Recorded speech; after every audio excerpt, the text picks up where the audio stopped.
And welcome to my show Bobby the matinee idol. दोस्तों, अगर आपने मेरा चैनल सब्सक्राइब नहीं किया है तो अभी तुरंत उसे सब्सक्राइब कीजिए, लाइक कीजिए और शेयर भी कीजिए।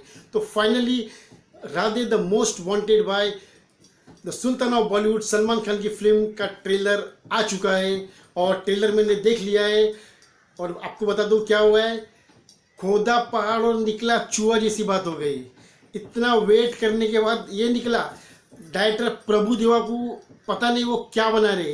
दबंग 3 के बाद ये ट्रेलर देख के लगता है ये तो या तो वांटेड बना रहे या वांटेड का सीक्वल बना रहे या रेस 3 का सीक्वल बना रहे।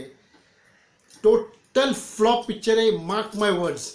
ये पिक्चर थिएटर में आती ना तो राधे क्या आधे कलेक्शन में नहीं होते। It would be a disaster. जितनी बड़ी रेस 3 हुई ना उतनी बड़ी डिजास्टर होती। It is a total flop film. ये पूरी फिल्म प्रभु देवा ने डायरेक्ट नहीं की, ये सलमान खान ने डायरेक्ट की है। देख के तो ऐसा ही लग रहा है। पिक्चर में अगर कुछ देखने लायक है और सुनने लायक है, देखने लायक, तो सलमान खान है। इज लुकिंग डैशिंग, स्मार्ट लग रहे और हैंडसम लग रहे। मतलब ज़बरदस्त मेंटेन किया है, मानना पड़ेगा। और सबसे बड़ी बात, पिक्चर का हाईलाइट पिक्चर के डायलॉग्स है। Super dialogues. अगर थिएटर में होती तो बहुत सीटियाँ बजती।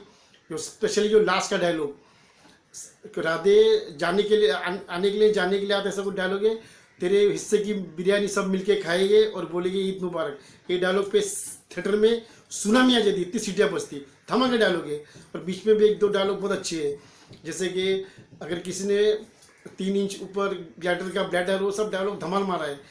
जो उसको बोलते कि तेरे 10वीं पास होने तक या तो वो जेल के अंदर होगा या ज़मीन के नीचे होगा। डायलॉग दमदार है, पैसा वसूल डायलॉग है। लेकिन पिक्चर टोटल फ्लॉप है। इतना पुअर VFX, इतना जो एक्शन सीन दिखाए, जो थ्रिलर बताए, वो एक सी ग्रेड पिक्चर का थ्रिलर दिख रहा है। अरे सलमान खान इतनी बड़ी पिक्चर है और ये मसला। दिशा पाटनी 1-2 सीन ठीक है, अच्छी दिख रही है। रणदीप हुडा मुजरिम हूँ, वो जो डायलॉग मारा वो ठीक है डायलॉग। लेकिन ऐसा लगता है रणदीप हुडा को सलमान खान फिल्म ने होलसेल भाव में साइन किया है, पर हर फिल्मों में वही रहता है। तो होलसेल के भाव में उसको साइन किया है रणबीर हुड्डा को। हालांकि वो उतना दम नहीं लग रहा है। वो जो ड्रग्स की कहानी है वो बहुत बार आ चुकी है। चलो नो प्रॉब्लम, कहानी तो दोबारा आ सकती है, लेकिन ट्रीटमेंट नया होना चाहिए। इसका ट्रीटमेंट बिल्कुल नया नहीं है। आपको ऐसा लग रहा है आप वांटेड देख रहे हो, रेस 3 देख रहे हो। मतलब वही सब मसाला भरा है अंदर। ऐसा पिक्चर नहीं चलता दोस्त। और ये फिल्म थिएटर में नहीं आने वाली, ट्रस्ट मी।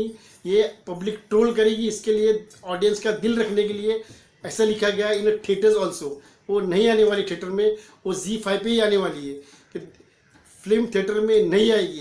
क्योंकि अगर आने वाली होती तो अजय देवगन की film Bhuj the pride of India भी तो उसी दिन, ईद के दिन हॉटस्टार स्पेशल पे आ रही है। तो वो लोग भी तो थिएटर में डाल सकते हैं। वो लोग क्यों नहीं डाल रहे हैं? कि यू कान 1-2 नाव पे सवार नहीं हो सकते। इतना पैसा अगर उनको देते तो वो लोग थिएटर में कैसे रिलीज करेंगे? और थिएटर वाले भी क्यों ऐसी फिल्म लेके जो टीवी पे दिखा रहे, दे विल नॉट टेक, तो उनका घाटा हो जाएगा। सो ये एक उल्लू बनाने की कोशिश है ऑडियंस को। तो according to me, Radhe is a flop and it will be a disaster. Trust me, ये फिल्म पब्लिक को पसंद नहीं आएगी। सलमान खान के फैंस तो मुझे बोलते ही I am a Khan hater. ऐसी बात नहीं। मैंने सलमान खान की बहुत फिल्मों के सुपर डुपर हिट रिव्यूज़ दिए। सलमान खान फिल्म लाइन में 88 में आया बीवी हो तो ऐसी। मैंने अपना रिव्यू जब छोटा सा बच्चा था, मैं 1986 में फिल्म हुकूमत से दिया था। आई थिंक 87 में, तब से रिव्यू दे रहा हूँ मैं। तो सलमान खान की बहुत सारी, बजरंगी भाईजान, सुल्तान, मैंने प्यार किया, ये सब फिल्मों का रिव्यू मैंने दिया है। और जो हिट थी उसको हिट ही बोला है। मगर this film Radhe is a sure shot disaster. So guys, do not subscribe my channel. Please subscribe my channel. Till then, this boy saying goodbye and God bless you all.